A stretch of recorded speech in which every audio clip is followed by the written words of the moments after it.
You were not born to just work, pay bills, and scroll yourself into old age. There's more to life. And truth is, you're not necessarily out of time. You're just giving too much of it to the wrong things.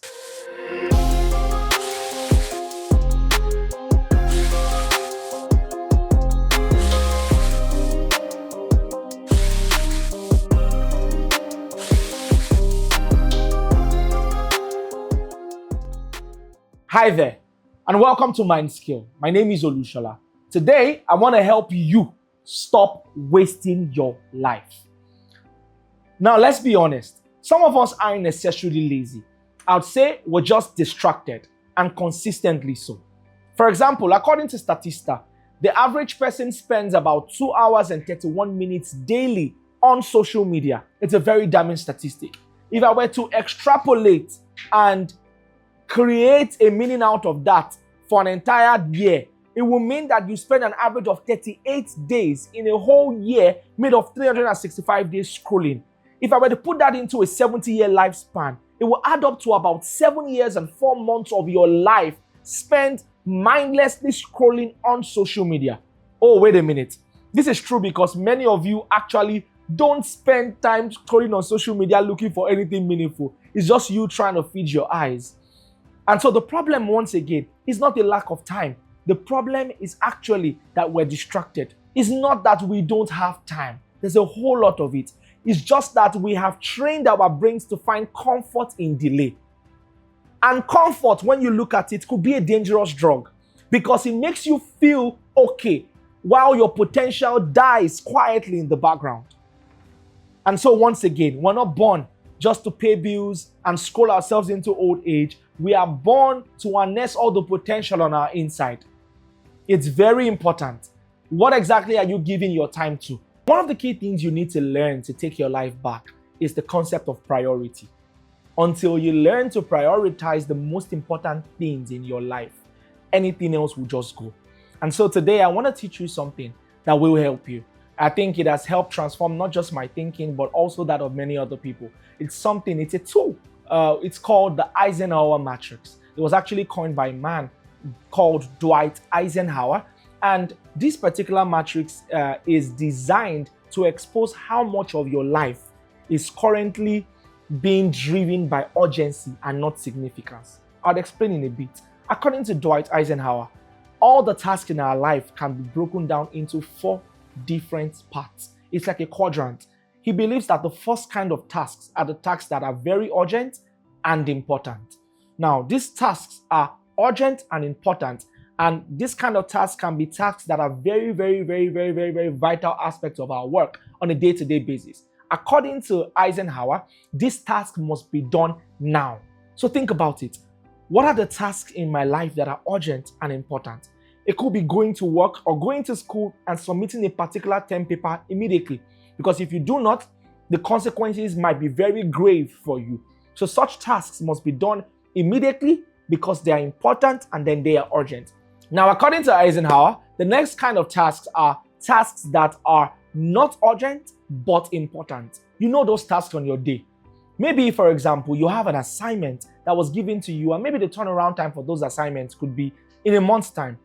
It's important, very important, but you will be silly to prioritize that kind of task over some other more pressing issues that are important but still very urgent. So what he does is that he calls these tasks not urgent but important. We're not downplaying their importance, but it means that we can do them later. But those kind of things, don't just say you will do them later, schedule them. So for tasks that are not urgent but important, what you must do is that you must schedule them. Now, according to Eisenhower, the third kind of tasks are tasks that are urgent but not important. Whether you like it or not, these tasks are a whole lot in your life. For example, it could mean you have a delivery that is coming, and maybe the parcel has been delivered to the front of your estate gate. And you know very well that if you were to stand up from what you were doing and go all the way to the estate gate driving to pick up that particular parcel, it will eat into about 25 minutes of properly conscious time that you could have used for more important stuff. What do you do for tasks like that? You simply delegate them. Now think through your life. Are there specific tasks that could be very urgent, very pressing, need to be done immediately, but are not so important in the grand scheme of things. Things like that. What I always say is use your money to buy yourself more time. There's a popular saying that poor people spend time to save money, but rich people spend money to save time because time is money. This principle applies here.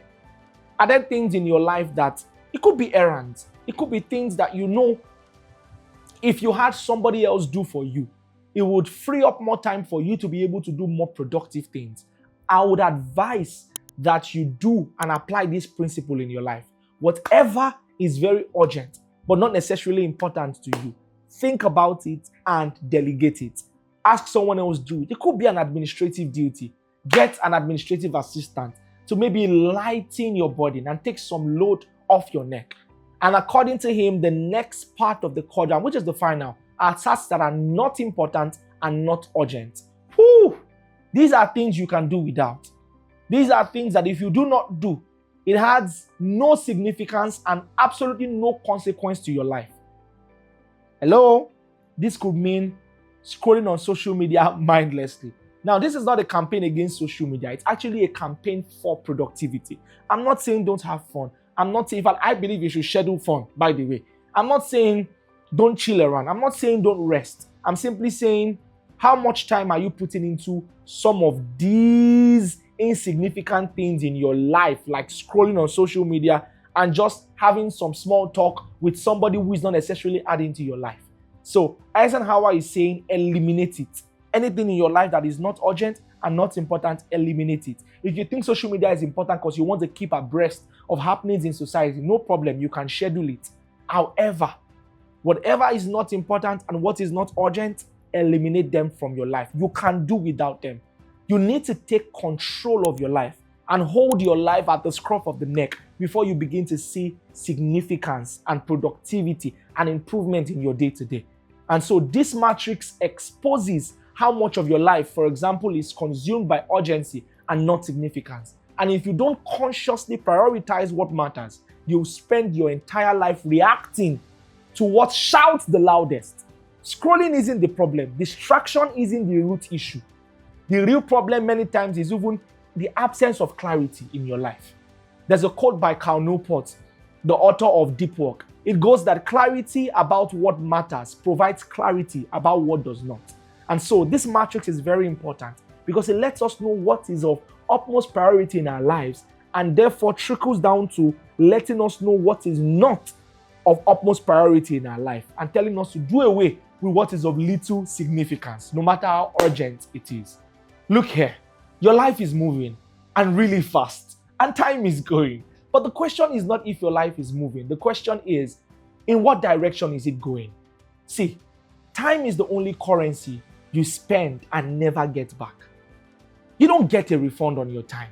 You just get results or regrets. So stop wasting your life and start spending it like it really matters, because it truly does. If this hits you too, let me know in the comments and send this to someone who really needs to hear it. And while at it, don't forget to click the subscribe button.